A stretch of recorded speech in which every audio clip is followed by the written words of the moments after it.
안녕하세요. 거창 유지관리 부설 인재육성교육원 GC 아카데미 부대표 라경입니다. 오늘의 아차 실수 세로 캠페인 시작합니다. 저희가 계속해서 장기선 계획의 위반 사례 살펴보고 있는데요. 특히 오늘은 장기선 충당금의 집행 절차를 살펴보겠습니다. 몇 가지 주의할 체크포인트 위주로 알아보겠습니다. 함께 보시죠. 저는 6가지 정도의 체크포인트를 적어봤습니다. 장기선 계획서 확인. 두 번째, 장기선 계획 총론의 지출 근거 확인. 세 번째, 사용 계획서 작성 및 대표의 의결. 네 번째, 계획이 없다면 집행하기 전에 조정하는 절차를 거친다는 것. 다섯 번째, 입찰 공고 또는 수의계약 대상이라면 사업자 선정에 대한 의결을 따로 받으셔야 한다는 사항. 여섯 번째, 이렇게 사업자를 선정하셨다면 선정 결과를 공개하고 계약서를 공개하시고 나아가서 시설물 이력 정보에 등록하는 절차까지 마무리해야 모든 업무가 끝난다는 사항 체크포인트 6가지입니다.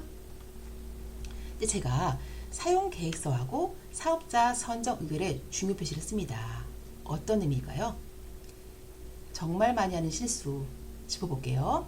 사용 계획서의 의결이 사업자 선정 의결을 포함한다 라고 착각하시는 경우가 더러 있습니다.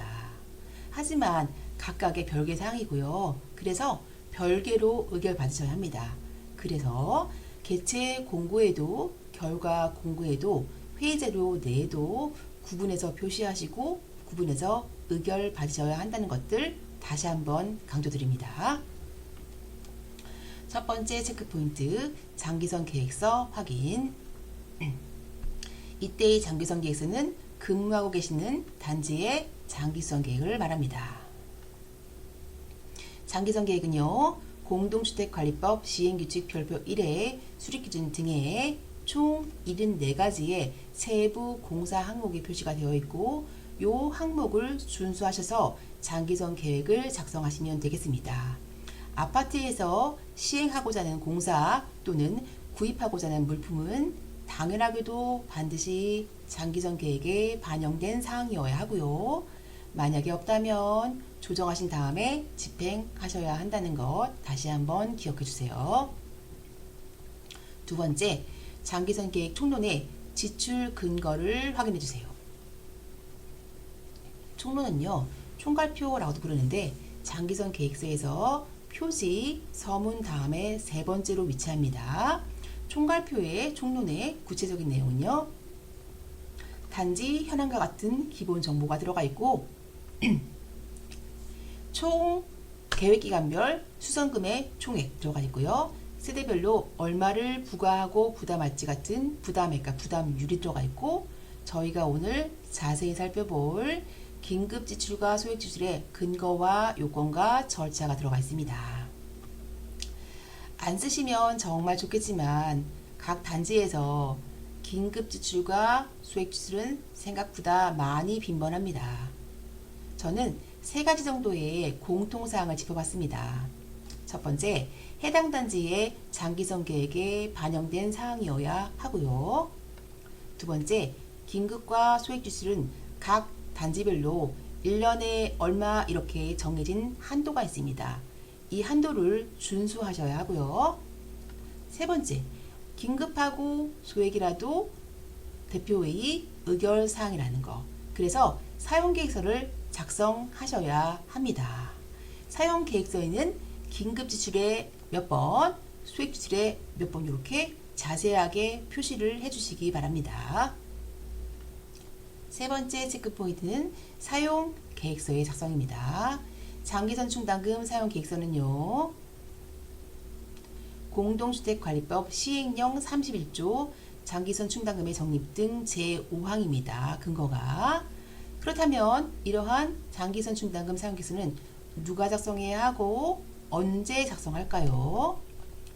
여러분과 같은 관리 주체가 작성하시고요. 공사를 시행하기 전에 또 물품을 구매하기 전에 작성하시면 되겠습니다.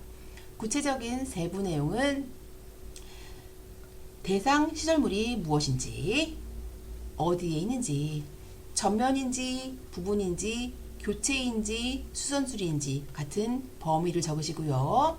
공사 예정 금액이 얼마인지 적으시고요. 공사의 방법과 발주를 어떻게 할지 발주 방법까지 적으시면 되겠습니다. 특히 여기서 저는 예정 금액이 중요하다고 강조드립니다.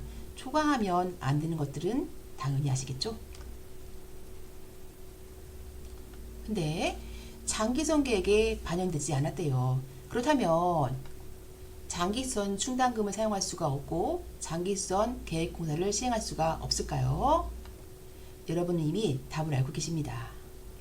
일반 공사이든지 긴급 지출이든지 또 소액 지출 마찬가지고요. 장기선 충당금으로 집행하시면 안 되는 거 알고 계시죠? 만약에 장기선 충당금을 쓰고 싶다면 대표회의 의결을 받고 입주자 동의를 거치는 조정 절차 이후에 집행하셔야 합니다. 이렇게 계획에도 없는 공사를 잘못 집행하신 결과 관리비 용도의 사용으로 과태료가 1천만 원이고요. 이 과태료 1천만 원은 대표회의와 관리주체는 함께 처벌받는 양벌 규정입니다. 대표회의가 심지어 더 앞에 나옵니다. 법에. 그래서 우리는 잘못을 피하기 위해서 대표회의 의결을 받습니다. 장기수선 증당금을 집행할 때 대표회의에서 필수적으로 의결할 사항은요. 첫 번째, 너무나 잘 아시는 장기수선 충당금 사용계획서. 두 번째, 공사금액이나 물품 구매 비용이 500을 초과한다면 사업자 선정 중에서 입찰 공고의 대상이기 때문에 입찰 공고안의 심의와 의결을 받아주세요. 그 이하라서 입찰의 대상은 아니지만 수의계약을 해야 한다면 비교 견적을 포함한 수의계약에 대한 의결도 필수적입니다. 근데 보시면 제가 이렇게 세 가지 의결사항을 구분해서 표시했습니다. 이 의미는요, 앞에서 잠깐 말씀드린 것처럼 각각 구분해서 표시하고 구분해서 의결받아라 라는 사항입니다. 그러니까 개최 공고에도 결과 공고에도 회의자료 내에도 구분 표시, 구분 의결. 그러면 이 의결은 언제 받아야 할까요? 반드시 집행하기 전에 받으셔야 합니다. 그러면 우리가 이러한 장기전 업무를 수행한 다음에는 남은 업무가 없는 걸까요? 여러분이 입찰로 사업자를 선정하시면 사업자 선정을 위한 적격심사 같은 심사를 하시고요. 사업자 선정 지침에 따라서 현정 결과를 공개하시고 공동주택관리법에 따라서 계약서도 공개를 하십니다. 그런데 몇몇 분들은 수의계약을 하게 되면은 전혀 이런 절차를 까맣게 잊어버리시죠. 하지만 입찰 또는 수의계약도 모두 사업자 선정이기 때문에 같은 절차를 거친다는 것을 기억하시기 바랍니다. 나아가서 장기수선이기 때문에 시설물 이력 정보에 등록까지 하시는 것이 업무의 마무리가 되겠습니다. 지금까지 저희는 장기수선 충당금의 집행 절차를 살펴봤습니다. 이렇게 절차와 내용을 숙지하고 업무를 수행하시면 업무에 자신감이 붙겠고 자신감이 있다면 어떠한 상황도 당당하게 이겨낼 수 있습니다. 아차 실수가 재료가 되는 그날까지 여러분에게 작은 힘을 보태겠습니다. 지금까지 GC 아카데미 부대표 라경이었습니다. 감사합니다.